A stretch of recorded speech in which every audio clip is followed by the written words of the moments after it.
আসসালামু আলাইকুম। এখন দেখাবো ঘরে অর্তা মাছ দিয়ে কীভাবে গ্রিল করে।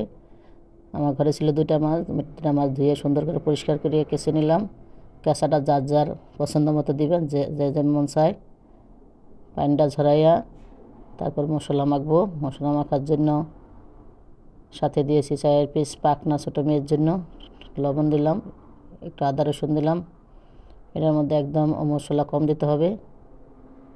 ইলিশ মাছের ঘ্রাণ আসে, দিলাম একটু মরিচের গুঁড়া, দিলাম একটু হালকা জিরার গুঁড়া,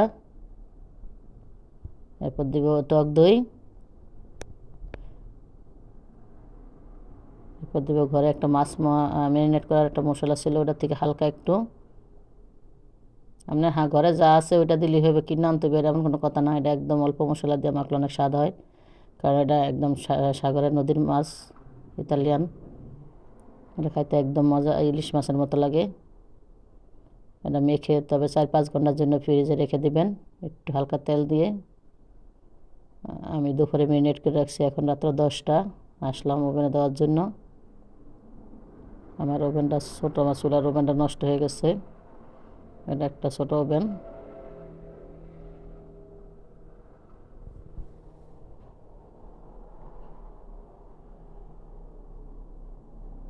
এখানে দিছি সবজি ক্যাপসিকাম, আলু একটা, গাজরের একটা, তারপর জুকুনি আসছিলো ছোটো ছোটো দুইটা দিছি, পেঁয়াজ দিছি, রসুন ফালা করে কেটে দিবেন।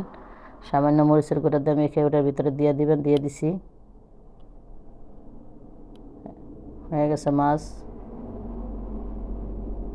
দেখেন আমার সবজিটা, টমেটো দিয়েছিলাম উপর দিয়ে, আর সবজিটা কত কালার সুন্দর আসছে, খাইতে অনেক মজা। সাথে রুটি গরম করে নিছি, সালাদ।